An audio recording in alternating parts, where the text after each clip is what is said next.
Hello, everyone. Anyone there?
That was noisy.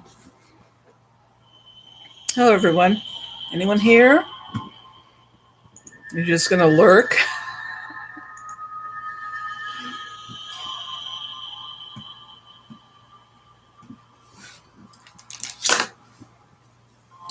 Hi.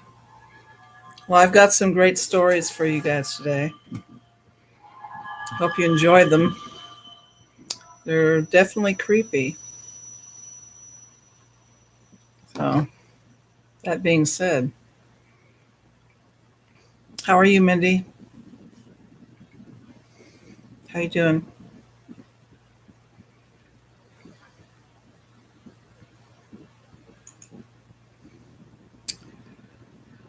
Well, first, the black-eyed kids are concerned.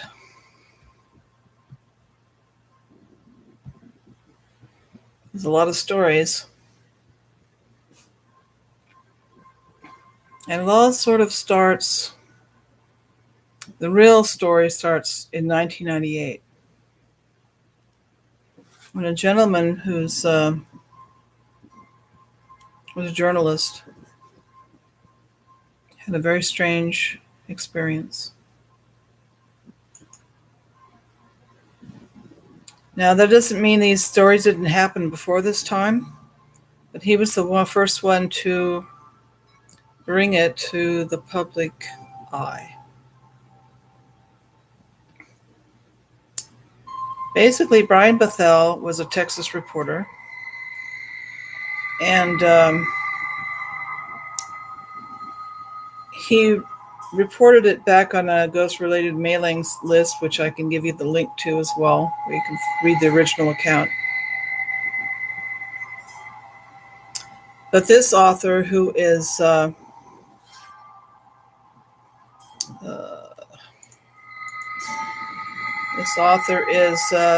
G. Michael Vasey in The Chilling True Terror of the Black-Eyed Kids.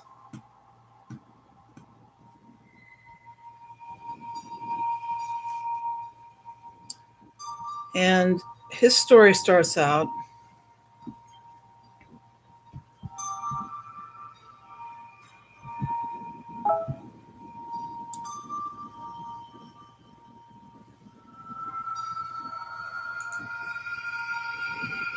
very odd. I'm going to get it so I can see who's in the room with my phone.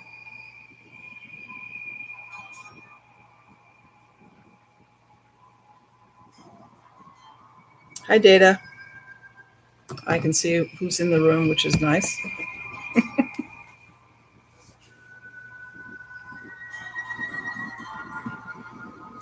Anyway,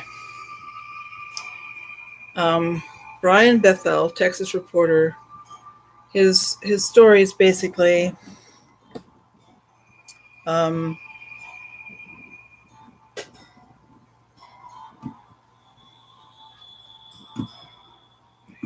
open it all the way. I'm having trouble with my mouse.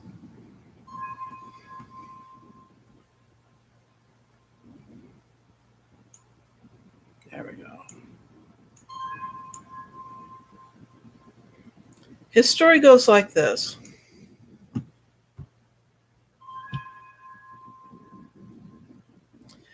As he's sitting in his car, and he's in Texas, two children in their early teens approach him. He rolls down his car window, and they ask him if they can get in, as if they need a ride. And he's immediately scared to death by these two children for no reason, no rational reason at all.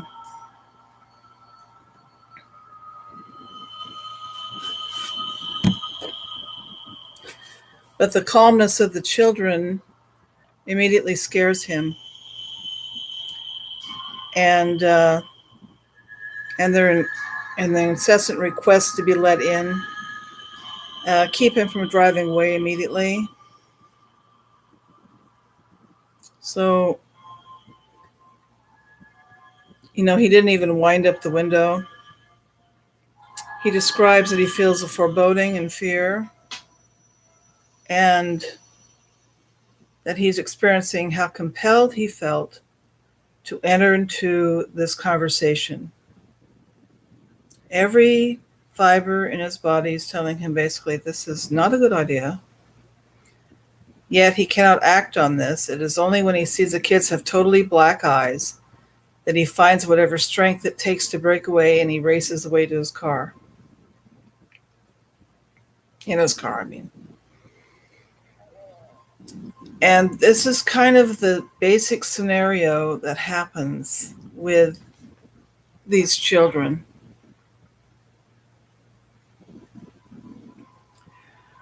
And he starts asking himself, what would happen if I'd let the children in my car?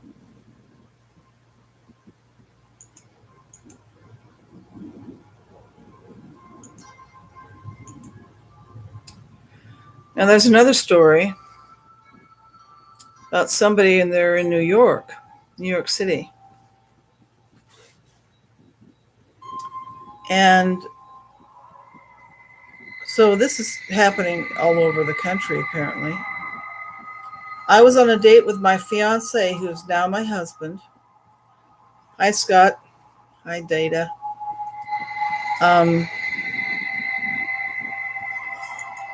And this is 1985, so this is even before Brian Bethel's experience. They've lived in New York all their whole lives. She's a teacher, retired teacher. Her husband's an accountant.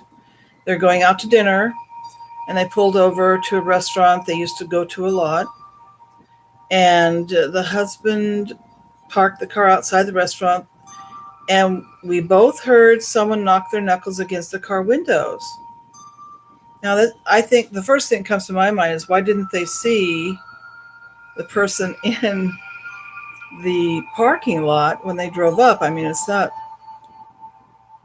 doesn't make any sense, but they wouldn't have seen who knocked on their window. Normally, there's a doorman of this restaurant that keeps this sort of thing from happening, like panhandling and stuff to patrons of the restaurant. And we both looked over and saw two teenage boys in hoodies, which seems to be another scenario that's repeated a lot. And they're standing outside the car, and they immediately feel fear like they've never felt it before. Hi, Claire. No, I'm just telling one of the early stories. People in a restaurant, going to a restaurant, have these boys knock on the door. They're in hoodies, and immediately they feel fear. And the woman's hands are shaking without any reason to shake, which is, it's an instinctive reaction. I think that part of us inside knows when we're in danger. And these people immediately felt this. She says, I was instantly petrified. And the two boys, hi Hobbs. The two boys were very pale, and this is also another typical appearance. From what I could see, they looked completely stoned, she said. I mean, leave it to a New Yorker to say, they look stoned, man. And her immediate reaction was to leave, but my husband didn't want to leave without dinner. Man, gotta eat.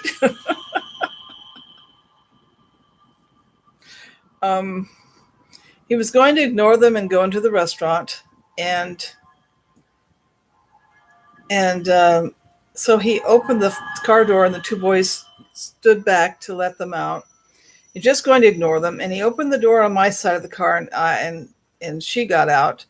That when I turned around, I looked at the two boys, and in the dim street light, they looked as though they had had black pools where their eyes should be.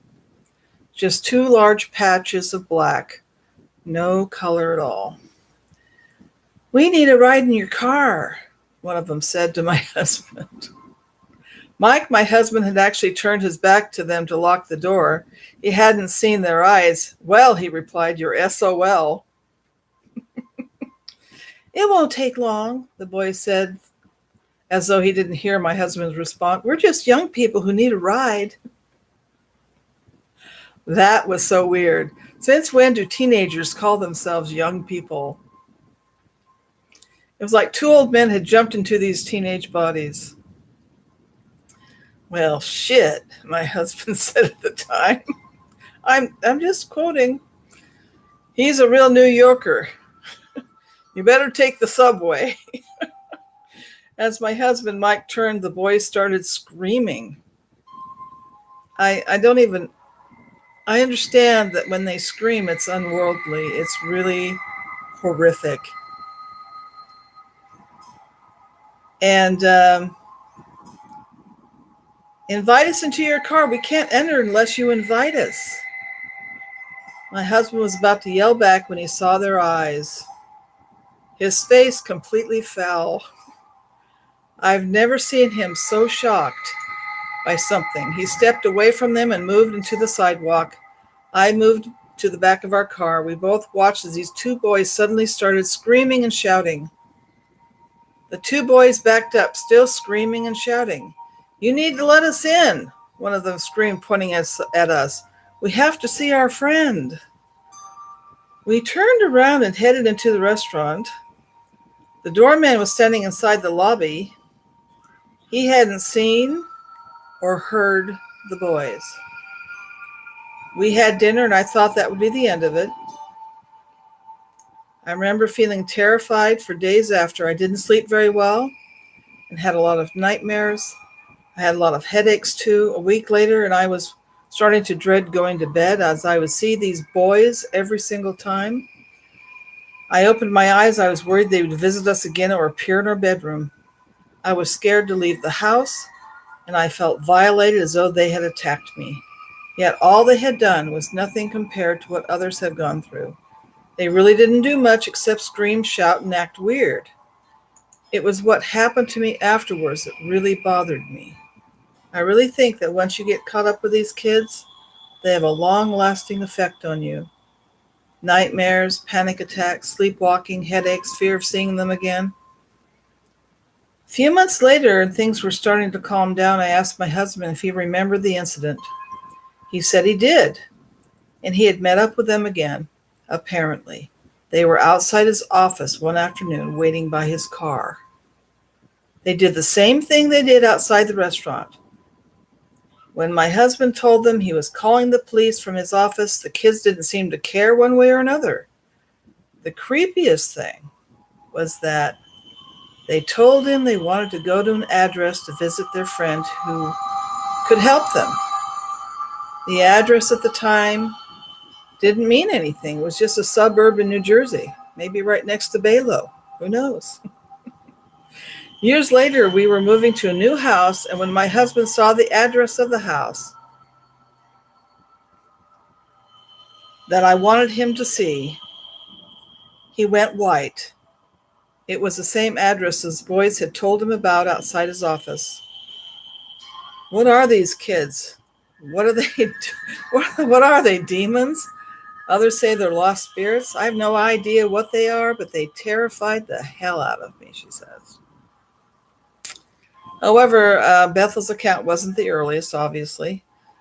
Throughout mythology and history, mankind has dealt with black-eyed creatures before. And it's always been a negative thing.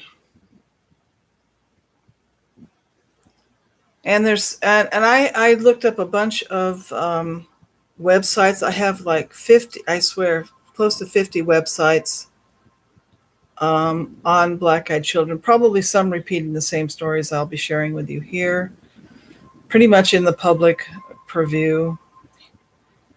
Apparently hundreds, if not thousands of people in the USA have had encounters with these menacing BEK. Now, the scenario that I just expressed to you and showed you is kind of like the American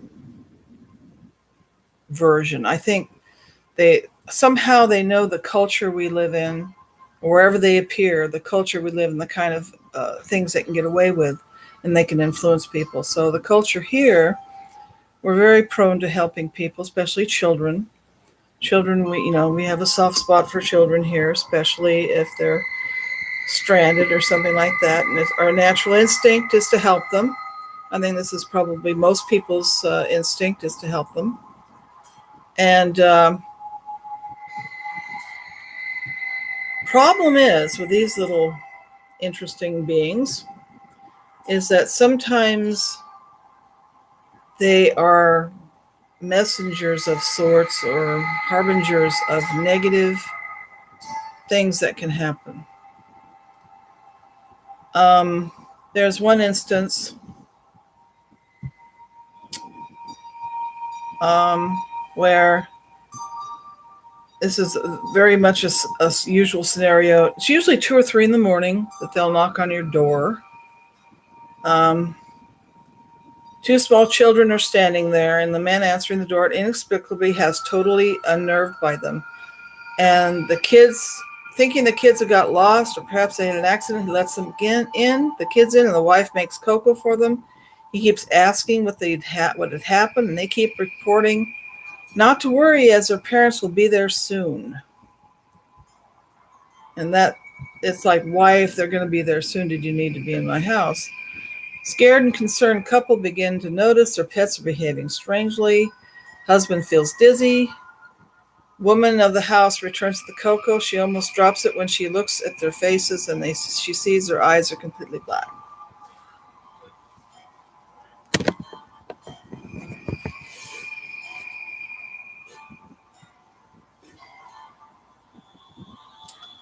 And at this point, the kids ask to use the bathroom. The husband and wife start to discuss, what's going on.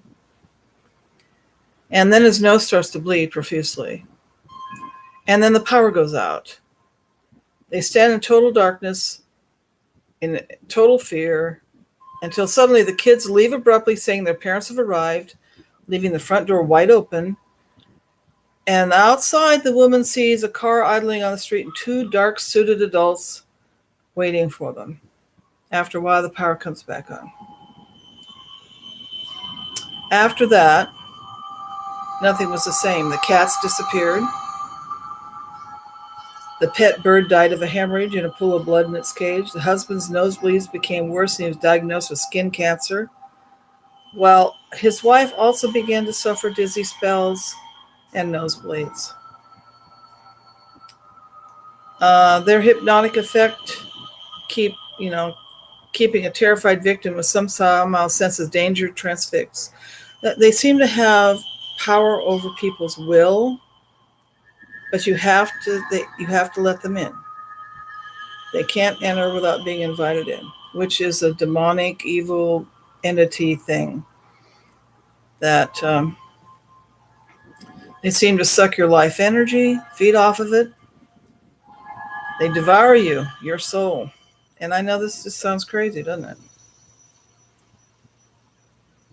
Consider this a warning. Don't let them in. Okay, now there's another story that I have on my Kindle here.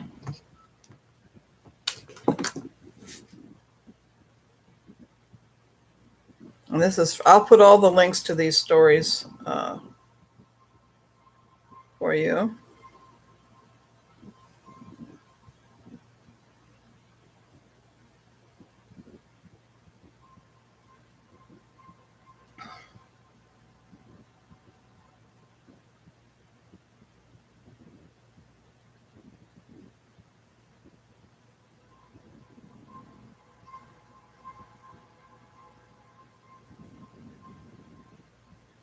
Okay.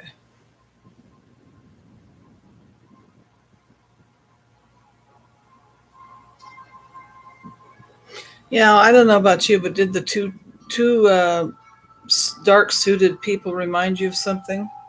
Like the men in black, maybe? I think I'll just go over here.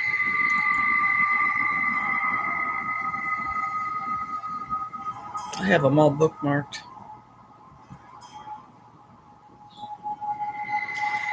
This is a scary one.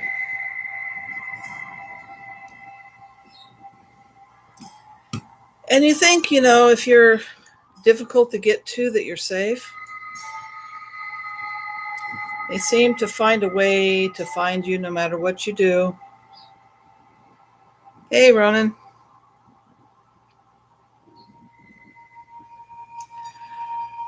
There's a story called The BEK on the Balcony. Sandra encountered a black-eyed kid while living in Florida. So we've had one in New York, Texas, Florida, and these are just a few. This author also has written a couple books. I'll put all the links up. And she was working in Florida, and this particular black-eyed kid didn't show up at her front door. Rather, he, and she puts in quotes, took a more unconventional approach to try to gain entry into her apartment. And she recounts the thing. She's in Florida, Miami, doing a short-term project. She's in an executive apartment on the third floor, and it's secured and gated. They had their own security. Apartment was one bedroom, fully furnished, had a nice balcony. After several months, she settled in and felt very secure. She was working long hours, trying to wrap up the project she'd been hired for. As a result, she'd come home in the late afternoon, grab a bite and a couple hours sleep, and then get to work on her computer again. She says, I'll never forget what happened to me one Thursday afternoon. I had gone back to my apartment and was too tired to even make something to eat. I laid down on the couch, and after a few minutes, I was out to the world. I believe I slept for 2 hours when something woke me up. I had a strange feeling when I woke up, and I thought that I'd heard a noise in my apartment. I just laid there on the couch, trying to wake up the rest of the way. Hi, Cupie. I had my eyes open and I was looking around. I could see the clock on the wall. It was just after 5 p.m. It was summer and there was plenty of light outside coming through the windows. After a moment, I realized what had caused me to wake up.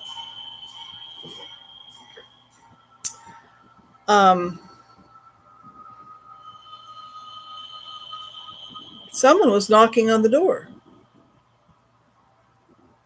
I kept laying there, though, because the knock didn't sound quite right. I sat up on the couch, fully awake, and listened to the knocking. I suddenly realized the knocking was coming from behind me. Now, my front door is across the room in front of me. The only thing behind me was a set of glass doors that led out to the balcony. I sat there frozen, still looking at the front door. I realized the knock sounded funny because someone was knocking on the glass. I suddenly felt really afraid and turned to look at the doors. Standing at my balcony door was a boy. He was about 12 or 13 years old. His face seemed pale and his eyes were solid black. He was knocking on the glass and staring at me. It scared the hell out of me. I ran to the bedroom and called building security. It only took a couple of minutes for the security guy to reach her and announce himself. I didn't even look towards the glass door again until I let the security officer in. He told me he looked around outside, didn't see anyone around. I told him what happened, leaving out the part about the black eyes, of course. He went on the balcony, looked around. He seemed like he didn't believe me because he said no one could get down that fast, and he'd been on the ground level right outside when I called. He assured me everything was fine, that he'd look around again. And I've never been able to get that image of that kid out of my head. Those eyes were so disturbing. Did he climb up to my third-story balcony? Was he going to break in? How did he get down so quickly? Obviously, these are not physical beings in the sense that we understand. They have a physicality.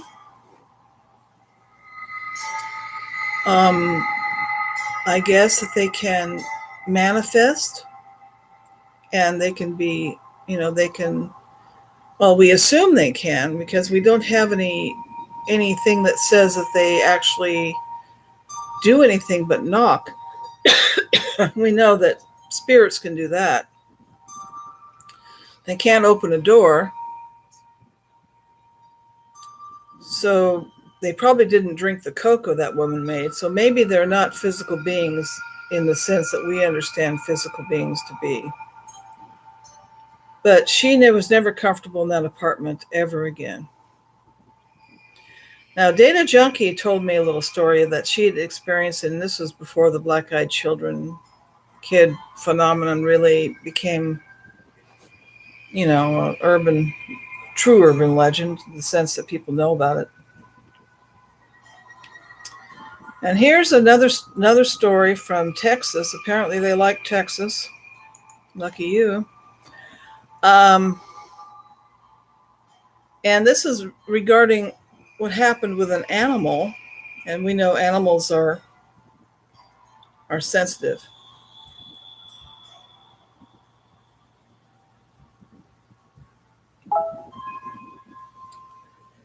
And anytime you have an animal react, that's not something imaginary. They're aware of things that we are not.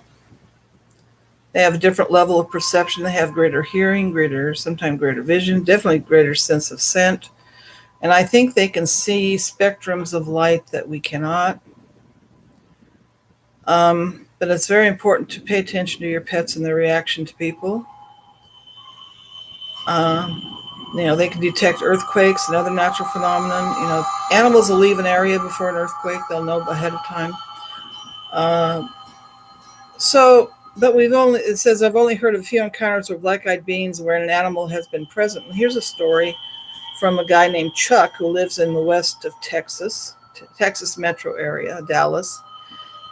He encountered a BEK in his front yard after returning from a supermarket early one evening in April 2012. So this is relatively recent.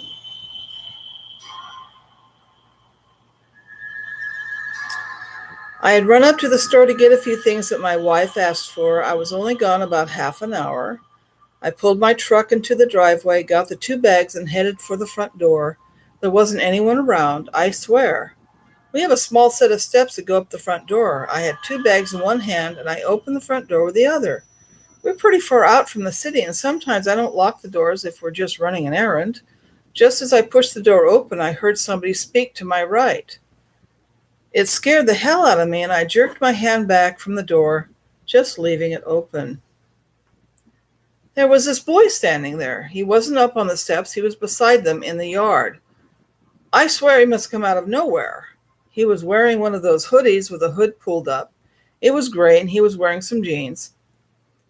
The weird thing is that he asked me, is it food time? I mean, who asks a question like that? I don't even know what to say. I just stood there trying to figure out who this kid was. I've never seen him before, and I knew all the folks around us, and he spoke again. It's food time. You should invite me in. I thought he was looking at the plastic bags I had and maybe saw the ribs. Hey, let's go to Chuck's house.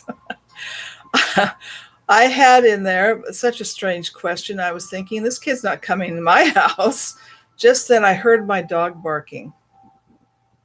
Yeah, Dana, that's what I said. When you said, is it food time? That's what I just read that. And that was kind of creepy. That sucks, M.A. I'm glad you're in. Anyway, just then he hears his dog barking. I can hear him running through the house towards the front door. My dog is a 3-year-old pit bull that I raised from a pup. He's well trained. He's never once not listened to my commands. He's a great guard dog. He won't back down from anything or anyone. I've seen this dog kill a rattlesnake before. I watched my dog turn the corner in the living room at a run. We got wooden floors, and it's like all of a sudden the dog tried to put his brakes on. He slid across the floor to the door and almost fell over himself, getting turned around. He went from full attack mode to scared to death mode in a matter of seconds. He tucked his tail, put his head low, and ran away whining. I've never seen this dog whine like that in my life. I've never seen him scared of anything.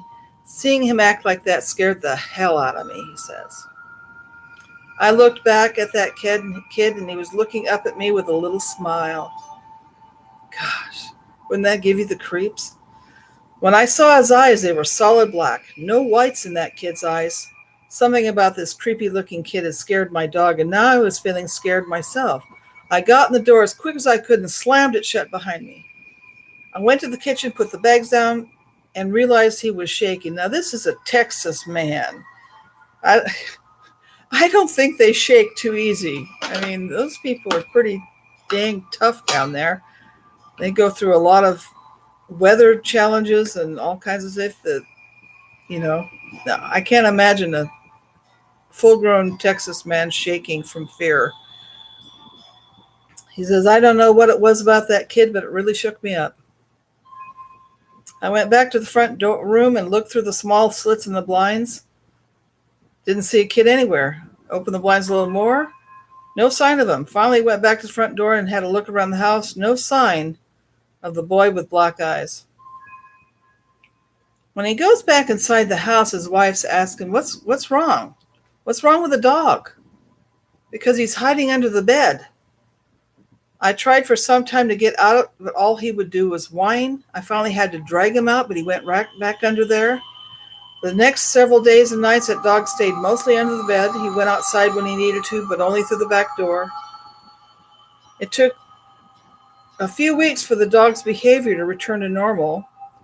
And in recent communication, he told me his dog never fully recovered from whatever frightened him.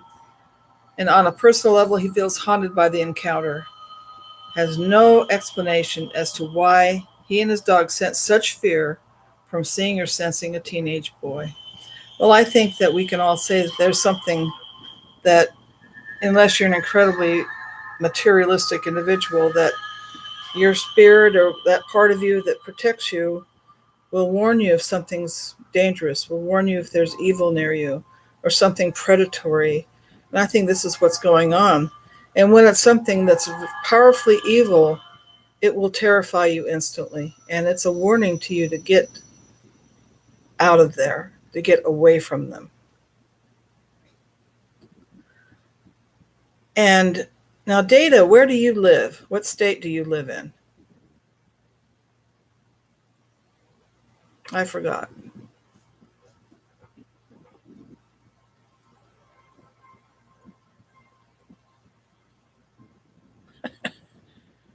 Okay. So we're talking, it's happening all over the place. Okay. And Chuck says the kid looked about 14. He asked his neighbors if they saw anyone. They didn't. He has an open and clear yard where no one can hide. Only one tree, and it's at the front of the property. No railing, nothing to block his view. Yet somehow the kid just disappeared.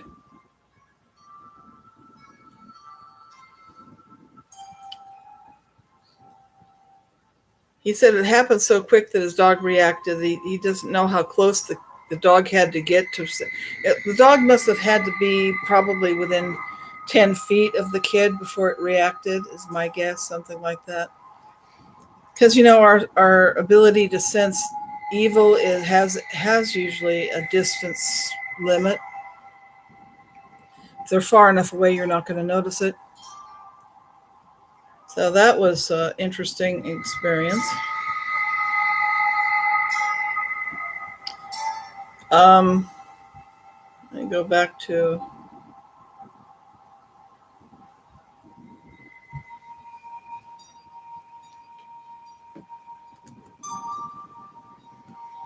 one of my other stories. There's a story I read the story by Melissa George, and she calls it her 3 months of hell.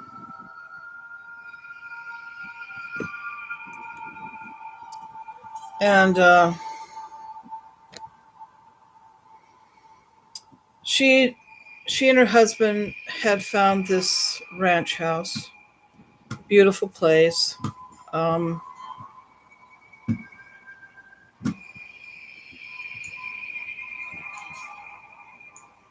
In the country, and they'd moved in, and this is her story. She had 2 dogs, 2 pit bull kind of dogs, I do believe they were, and they were her babies. As you know, you get very attached to these dogs, and are very devoted to their owners and will die for you. They're just incredibly loyal, and they're courageous. And she'd been in the sunroom, which had no curtains, which I don't think I'd like a room that didn't have curtains of some kind. So she could watch her dogs that were out in their runners, which is a long chain. She had them out in the backyard where she could keep an eye on them, so they could run around and enjoy without running off, because there wasn't any fence to enclose them. And unless you have a high fence, some of them can jump it, especially to catch a scent of a rabbit or something. So anyway, she'd been working for a while arranging furniture and assembling a new bookcase, and she'd look out to see her dogs. And they seemed to be enjoying being outside. Sasha, the girl, was laying down under a tree. Samson, it's a cute name, Sasha and Samson, was busy seeing how far he could reach with his runner. And just as she was placing the first books on the shelf, Samson began to bark. It was his warning bark that you've gotten too close. I looked out to see him digging with his front legs and pulling on the runner with everything he had. He was focused on the woods to the left of the yard, the direction that earlier she'd heard children's voices that she figured was the neighbors. And Sasha, being a little meeker, was pulling on her lead, trying to get back to the house. So he's trying to go after something, and she's trying to run away. Fight or flight. I dropped the books and rushed through the house. I didn't fear for my dogs at the moment. I had more fear of Sasha hurting herself and Samson breaking his lead. So she raced out the door, grabbed Samson's lead. I had to drag him back toward the house. Each step seemed to be 100 while he pulled away from me with all of his strength. And he's a very muscular dog. Those dogs could probably pull a sled easy. I got him into the mudroom and commanded, Samson, crate. They're crate trained, which is smart. He went straight to the crate and sat down. I knew he would stay there long enough for me to get Sasha. And Sasha was still trying to get free to run inside, but now she was also making small whimpering noises. She practically dragged me to the back door into the house. I commanded, Sasha, crate. She too went right into a crate, sat down. I walked over and latched their crates and went outside. Standing in the back of the yard now, I couldn't figure out what had upset them so badly. I didn't see anything. It was deathly quiet. Not even a bird was chirping. All of a sudden, I was overcome with a sense of dread. I felt like something was about to pounce on me. I felt I was being watched by a predator. That's probably what is that instant fear of danger people feel with these creatures. She said, I felt terrified for no reason, and she hurried into the house, bolted the door, and checked the front door to make sure it was locked as well. No rational reason for me to feel this way, but I did. With getting moved up and setting in the house, this whole episode got pushed to the back of her mind. I mean, I don't know about you, but I guess if you're not used to weird things happening, you don't say that was something I need to remember. But apparently it was less able, she just put it behind her because she had house to set up, right? And a few weeks later, she's in the upstairs painting. She'd walked the dogs. They were sleeping in their crates peacefully. She thought she'd grab a glass of tea and take a break. So she went out to the swing to relax. And I guess I don't know if that's in the front or the back. Maybe in the backyard. And she thought she heard a little girl crying. She stood up trying to figure out where the sound was coming from. And it was down near the path where the dog was barking at. And the dog freaked out. It sounded very pitiful, and she thought it was coming from the neighbors. I walked toward the woods in that direction. She could tell the sound was coming from down the path, and she walked down the trail, the crying growing louder, and it got louder and louder. And then the sound changed from crying to laughter. This sent a pure wave of fear over her, and she froze in her tracks. Why would the sounds of kids playing have scared me so badly? I wanted to run back toward the house. The laughter sounded as out of place as a crying had. I hurried back to the house, not even stopping to grab my tea glass. And she scolded herself for being silly, and it was just kids playing. She rationalized. I mean, this is what we do, right?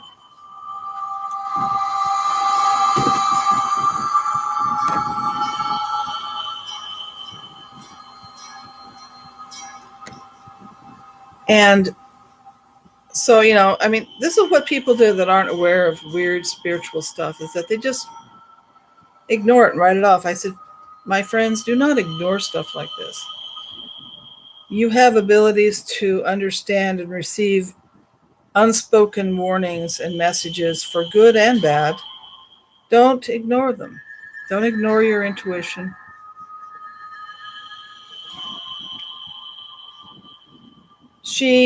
And here it started. It was 2 a.m, and what in the world is happening? She hears knocking at the front door. I climbed out of bed as the knock came again. It started down the steps and stopped at the landing. I didn't see a car, but before I could get down to the steps, whoever was knocking at the door had knocked a 3rd time. I walked across the living room toward the front door and was consumed with the worst feeling of dread I've ever felt. It was like I knew there would be a police officer at the door telling me a loved one was dead. That kind of dread, where that sinking feeling in your gut where you just, your world's just going to fall apart because something horrible's happened. And she didn't want to go any further. She didn't want to get to the door. And she waited for the knock to come again, but it didn't. She waited for it seemed forever, and the house was totally silent. And she looked out the small sun-shaped window in the front door, and there was no one there. And she says it's funny how our minds will try to rationalize things when there's no obvious answer. Hi, Belo. Well, you're just scary on your own, Belo. We love you anyway. So basically, this goes on. She didn't want to. She told her husband, and this is always the way it is, that one spouse will experience things and the other one won't. And usually it's the woman who experiences it, not to be, well, and the husband won't believe them. And I said, if a child or your friend or anyone tells you something weird happened to them, Believe them. It doesn't cost you anything to support them and to otherwise you're cutting off communication. You won't find out what's going on. Whether they're imagining it or not, you still won't find out. So, just let them talk. Don't shut them out. Don't tell them they're crazy or that they're imagining stuff. We're not that imaginative, okay? um, so they, so she told Jeff, her husband, what happened, and when she heard the crying. So they decide. So to make me feel better, he said we'd walk over to the neighbors and introduce ourselves and find out who these children are. Right? That way, I wouldn't feel so alone while here at work. And maybe we could find out where the sound was coming from. I really thought that was a good idea until we approached the woods. I had a sickening feeling of dread wash over me. I didn't want to walk through the woods at all. I kept telling myself Jeff's with me and I have nothing to be afraid of. Turned out that a neighbor's house was much further away than we thought. I hadn't realized just how much dense wood separated us from their home. And they meet them and everything, and they're a retired couple, no children. No children, ever. Grandkids or anything, nothing. No children. So it's like, where is the children? Where are the children voices coming from if there's nobody with children?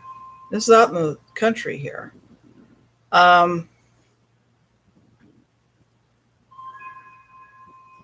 So that was a weird thing. Well, that didn't answer that question. And she said, she told Jeff, I was sure the kids' noises came from that direction.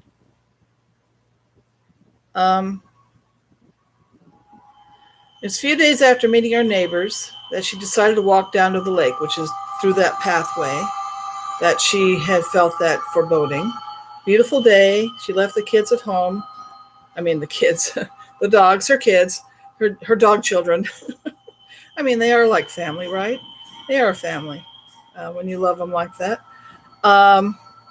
It was a little cooler, so she grabbed a jacket. I was going across the backyard when I heard the sound of kids playing. I stopped and listened, but couldn't be sure where it was coming from.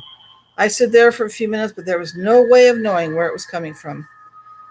Maybe if I walked down to the lake, I could figure it out.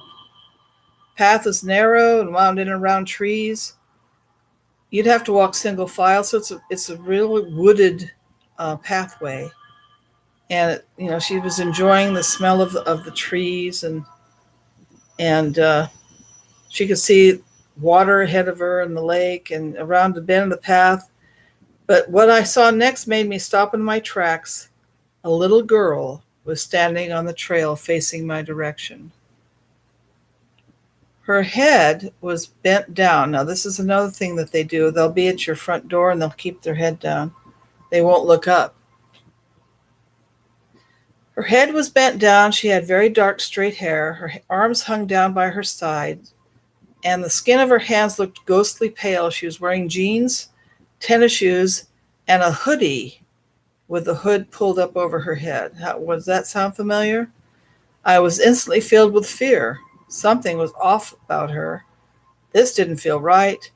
I wanted to turn and run for safety of my home, but I told myself I was being irrational. She was just a child. Nothing to fear. I called out to her and asked if she were okay. She didn't respond. I knew that she had to have heard me. Called again out this time, and she raised her head to look at me.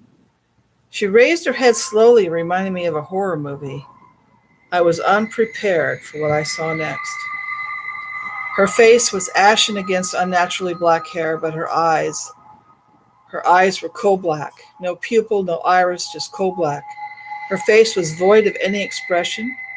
I gasped and tumbled backward as if I'd been hit.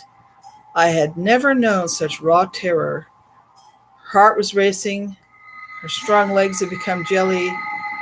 I turned so quickly I almost fell, caught my footing and ran. I ran back up the path as fast as I could with the twists and turns. I'm surprised I didn't run headlong into a tree. The very moment I turned my back, I could have sworn she said, "I'm hungry." Not with any emotion, just those two words, "I'm hungry." What was that thing? It couldn't have been human.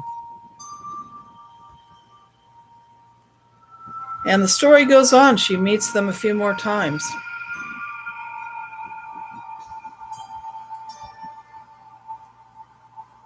And then one night, she woke to someone pounding on the back door. I thought something was wrong with the neighbors. Jumped up from the bed, flew down the stairs, hurried through the kitchen, began to feel that familiar feeling of danger. Stopped and stood there looking at the door. She began to feel sick to her stomach. The dogs began to growl from their bark from their crates. Her legs got weak. She leaned on the center island to calm herself. She was scared to death.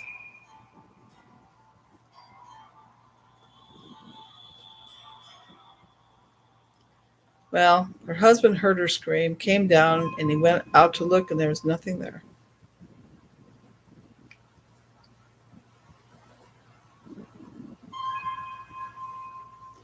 She kept on seeing something flickering outside.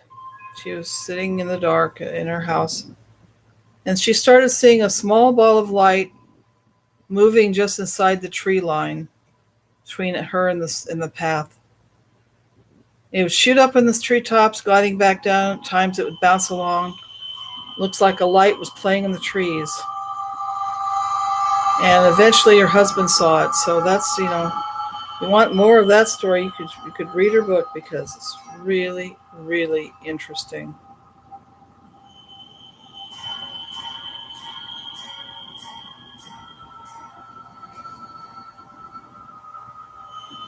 Now, that's not the one I wanted.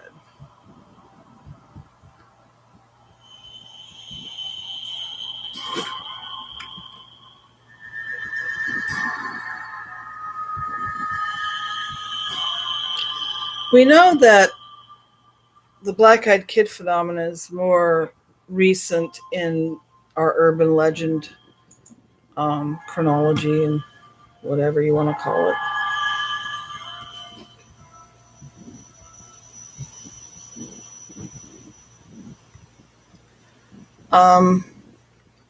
But as you know, that the typical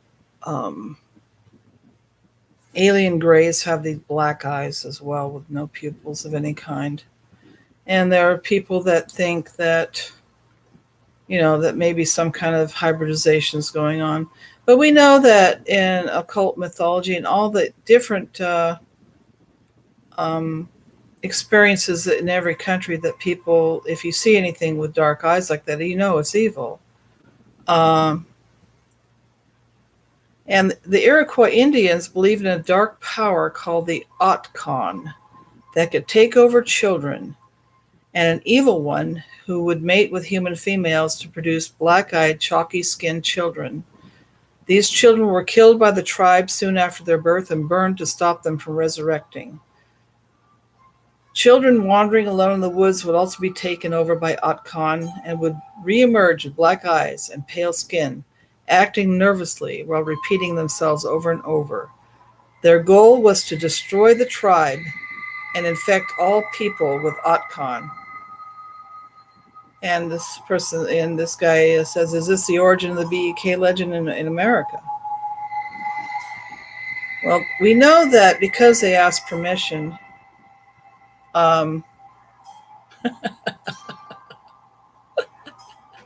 Well, I just thought we would do the scary tonight.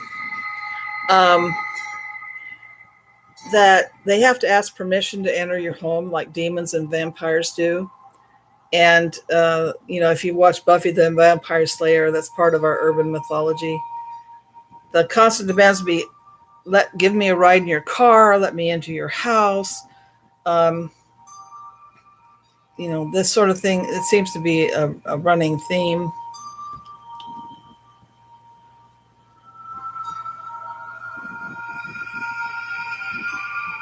Okay. Here's a story that you might enjoy. It's about a black-eyed salesman that my family and I encountered a few years ago. Another reason not to let them in. It was an ordinary day. My mom, father, one of my brothers, and I were in the living room watching TV, and they heard a knock on the door. Because we had a fully functioning doorbell, that was odd. Walked to the door, looked at the peephole, saw a black man, probably in his 40s, with a black suit on and a long black trench coat over that. He creeped me out because I kept asking who it was, but he never responded. I told my father to come to the door, and I immediately felt fear for some reason. That man was not doing or saying anything in particular to make me feel this way. Just a feeling I got. My father asked what he wanted, and he said he had some kitchenware for sale and would like to know if we wanted to purchase some. My father signaling to let him in, but he just kept peeking around the corner as if he was checking it out before he entered. Aren't you going to show us what you got? He asked, and the guy said, only if you invite me in. Guinea pig, let me in, not by the hair of my chinny chin chin. So he had to be literally invited in. I opened the door. My father said, I know, but you have to invite me in, the man replied. Looking baffled, he said, okay, come in. The guy entered, he kept staring at me, and I noticed he had no whites in his eyes. They're totally black, no life in them. My father never bought anything from him, and he never took anything out of his bag. He just kept telling my father that if he bought from him, he would be eternally grateful for his purchase. My father asked him to leave because he never showed him what he would be purchasing. The creepy part is that when I opened my eyes, he was leaving. He was still staring at me, and my mom said he stared at me the entire time he talked. No one knew I was praying, but I felt this guy could sense it. It was as if he was bothered by it. Now, after he left, this is interesting. I don't know if you know things about angelic encounters and loved ones who've passed that come and visit, that sometimes they signal their presence to your guardian angels or whatever. After he left, we started smelling the scent of fresh roses and flowers. And this tells me that a protective being, spiritual being, came to kind of clean out whatever that guy left in the house. And was probably a protective spirit, maybe a family member or whatever, because the scent of flowers, a pleasant scent, is usually a positive spiritual sign. The gal says he came back a month or two later when I was home alone, had the same outfit on, same bag. This time I never opened the door and let him in. He peeked through the peephole only to find him peeking back, smiling sinisterly. Kind of like Scott does. He can have that sinister smile. They said they're happy they never saw him again. And so, you have things where they're connected to the Men in Black. They're connected to aliens. I think there's also possibly a jinn connection because throughout all these cultures, they talk about beings that are evil. They usually have that darkness about them. They don't have the light in their eyes, literally do not have the light in their eyes.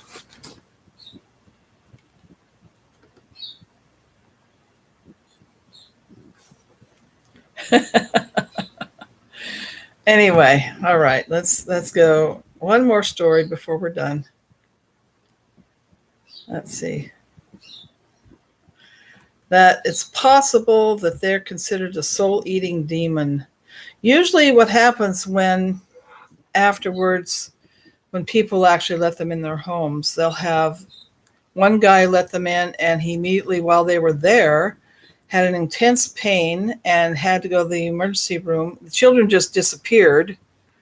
He had to go to the emergency room, have his appendix out. There have been, accidents that happen after seeing them, deaths in the family after they seen them, all kinds of very, very unpleasant things that people, like the stereotypical boogeyman, really. Boogeyman in many cultures have black eyes. So Do I think they're real? Yeah, I do. I don't think we're imagining this. I think this is just another page in the book of trying to take over uh, beings like us and take our light from us, take our spirit from us, take our free will from us. And this is just something that I'm doing this because I don't want you to let them in. Do not let them in. Some people claim that BK are direct descendants of Lilith, the original demon, the first wife of Adam, who went over to the dark side. Lots of ideas and theories. One last story. This account of black-eyed kids is a little unusual. My experience took place several months ago in Kansas. Hailing from the Midwest, another story. I have been reading the other accounts on your site and wanted to share my story here. Looking back, the most bizarre experience was how quickly they showed up. I walked in my porch, turned around to lock it, then turned back and there was a knock. More than anything else about this story, that freaks me out. It's not something I've seen in other accounts that I've read. I turned around and saw them. 2 kids. One was in his early teens, the other looked about 11. The older one was knocking. He looked panicked and was really pounding on the door. The younger one looked emotionless and didn't say anything. "We have to use your phone." I felt my hand moving forward towards the doorknob, but then I yanked it back. I don't know if I need to explain that I wanted to help them, but I also felt afraid of them, but I did. It's in all the encounters, so I'm just confirming that yes, it happened to me too. These kids absolutely strike fear into your heart. It always seems strange to me that no one who's ever encountered the black-eyed kids has ever heard of them before. I had at least read a few paranormal websites. I knew of a few of the stories people had told. I think that's why it was like a reflex when I heard the request to use the phone. My eyes went to theirs, and I saw they were solid black, and I knew what these kids were. The older kids seemed to immediately realize what I'd seen. I've heard that they usually get mad if you see their eyes. That didn't happen this time, though. His eyes got a look of desperation. "I swear to God I won't hurt you," he screamed. "You can trust us." When someone says you can trust them, I think that's a big red flag. That's something I've never seen reported before. I ran to get my shotgun. Don't mess with Americans. I wasn't going to just stand there and listen to them begging to get in for the next hour. When I came back with a gun, though, they were already gone. In their place was a young girl. Her hair was very light. I remember it as white. She wasn't trying to get in. In fact, she was looking away. I pointed the gun at her anyway. "You get the hell out of here." "You don't need to do that," she said. "I don't even want to get in." I lowered my gun immediately. This girl freaked me out more than the boys did. But I was powerless to disobey her. She had power. "There were some boys who came by and asked to come into your house. Is that correct?" "Yes," I said. I hoped that being honest with her would get her to go away as soon as possible. "How long ago did they leave?" "Just now. I was going to get my gun for them, and when I came back, there you were." "Excellent. Then they should be still close. Don't worry. You won't be seeing them again." She turned to me briefly, and I caught a glimpse of her face. I looked at the eyes, expecting them to be black again, and saw they were pure white. No irises, no pupil, just pure white pools in her face. They seemed to glow slightly in the darkness. She turned away and walked, and I realized something. I believed her. I fully expected that I would never see those boys again.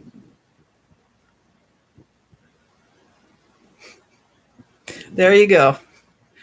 There's also accounts, just as a preface or a end of the story. There's lots of stories. These books are awesome. I purchased some of them. I got on Kindle Unlimited. Some of them I purchased. I have a zillion websites that I can post up, but I mean, you can find those, but I will definitely put these up. Now, it's my understanding if someone is full of light and their eyes are white, that they're not negative, that they may be an angelic being of some kind. But some people, because they strike on to you, you must not confuse awe with fear. They're not the same feeling. Very similar in the sense that they well up inside you and freak you out, but awe is different than fear. So it looks to me like if you're trying your best to live a good life and you are aware of spiritual things, that you just, hold on to that goodness within you, and believe you're protected.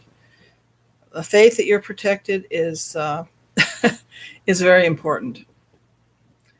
So don't let them in. They're no bueno, as they would say. Okay.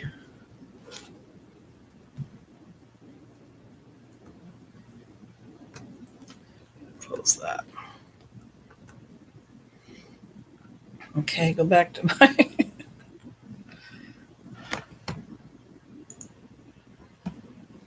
Well, I hope you enjoyed that. I don't know why they, I don't think lack of hair means you're evil. Little Scott Harrison's at your door. I definitely slam the door. Little short ones. Oh my God.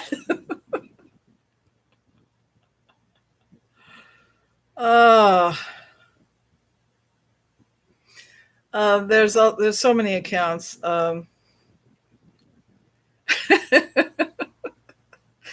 Yeah. Never let Baldy inside your house. Just remember to, protect yourself spiritually. Whatever way you believe, whether it's through prayer or crystals or whatever works for you. Because I think it works. If you really believe it, we manifest things here. We can manifest this protection if we ask for it. And it's been great to have all you here. Thank you so much for coming in. I might actually do a video on black-eyed kids because I just scratched the surface. There are so many stories. So many stories. So good night, Maria, Balo, Junkie, Baldy, everyone, Clarabella, M.A. Yeah, I don't think a line of salt might work with a... That would be interesting if it would work with the black-eyed kids, because I don't think they're physical in the sense we are. Thanks, Cupie. Thanks for coming in. Thank you so much.